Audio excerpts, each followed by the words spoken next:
4 suspects have been killed by SAPS in KwaMashu, this in KwaZulu Natal. We understand that guns were also recovered at the scene, but it's believed that the incident is linked to the recent spate of serious crime and CIT robberies in the province. eNCA's Dasen Thathiah is tracking developments for us, and he joins me now to give us the very latest. Dasen, a very warm good morning to you. From where you stand, what's the latest that you can share with us?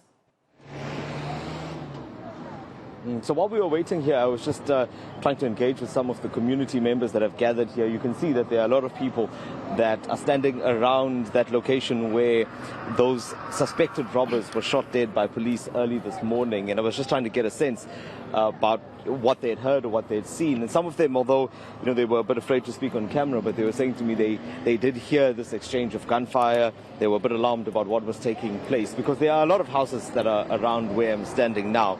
And this was particularly early this morning. So they heard that exchange of gunfire. Some of the others who knew what was going on say that they are somewhat relieved now, because it seemed like the cash and transit robberies were getting out of hand. A few others were also expressing fear, saying that now because these robbers were killed, they fear that there might be some kind of retaliation on the side of the robbers. So mixed reactions from all of those that are gathered around here. But at the scene itself, that's still being processed. You can see some of the police teams that are still present. They've cordoned off this road now while they continue to work and continue these investigations.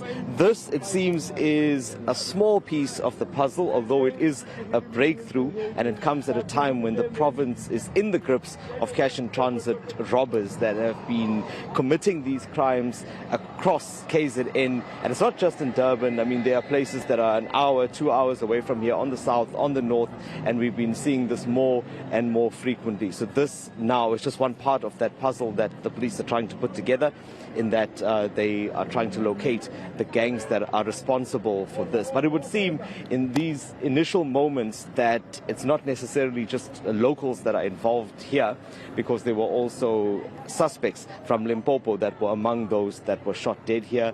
There were number plates that were found on this scene, at this home, this so-called safe house where they were.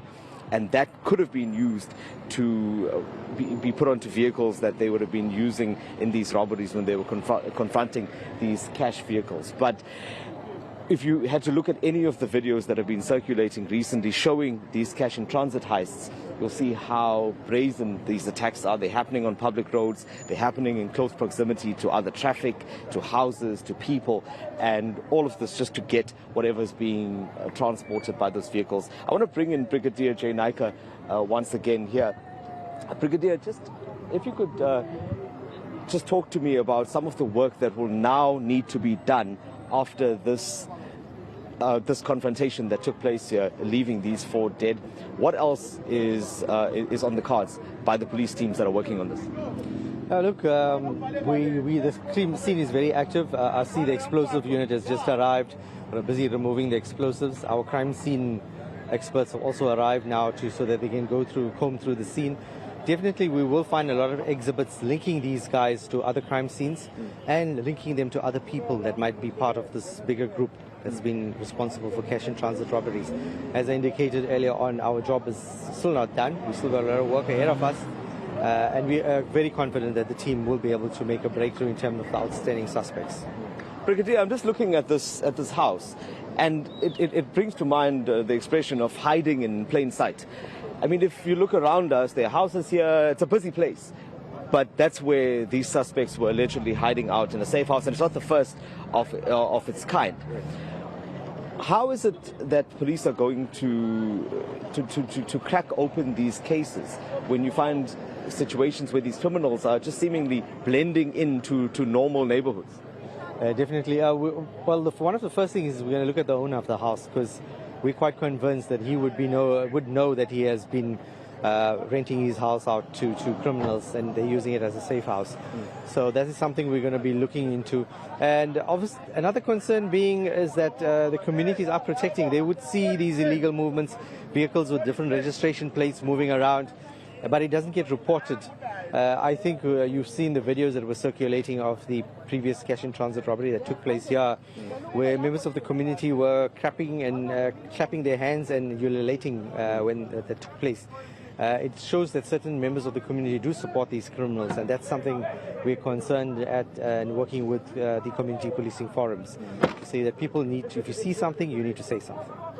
And talk to me about the engagements with the cash companies as well, those that are transporting these large amounts of cash.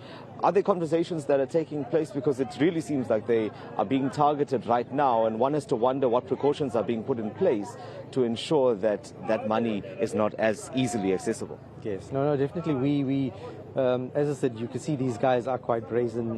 They don't even hesitate to shoot police. So definitely they will not be afraid to shoot at the guards that are transporting the cash. So, but we are working with these companies that are transporting cash, because it's our concern is that there is some sort of intelligence that these criminals have. They know their routes, they know their times, and that's why they're being so easily targeted. So we are working with the cash companies also. Have there been any other recent arrests in the spate of crimes that we've been seeing before this one? As I said, the task team is working on this, and this has been the first breakthrough that we've had. And it's definitely not going to be the last. They're definitely on the right track, and it's just a matter of time until we reel all the rest of the gang in. And just before I let you go, about those explosives that are still on scene, I mean, again, this is a neighborhood, there are houses around here. How dangerous is that exactly, just with that kind of explosives being in proximity to these houses? Yeah, look, as the police, we're taking every precaution. That is why we've brought in our bomb disposal unit to actually try, remove these explosives from the scene. So we're not taking any chances, but we do know that these criminals do transport them in their vehicles, and they're using them in these robberies. But yeah, I think that's something that the community needs to take heed of. That as you shelter these criminals, they're carrying dangerous explosives with them that could blow up, can cause injuries, death. Also, in these shooting, innocent bystanders can also be shot during these shootouts. Appreciate it. Thank you so much for your time, Brigadier J. Naika there. And while we were having that conversation with Brigadier Naika, I see that this area that we're standing in has now been cordoned off by police. It means that the teams that are working on the scene will also now be moving into this area, essentially just combing the scene for anything else that might give them clues. They will continue working here, but you would have heard there that this is not the end of the investigations.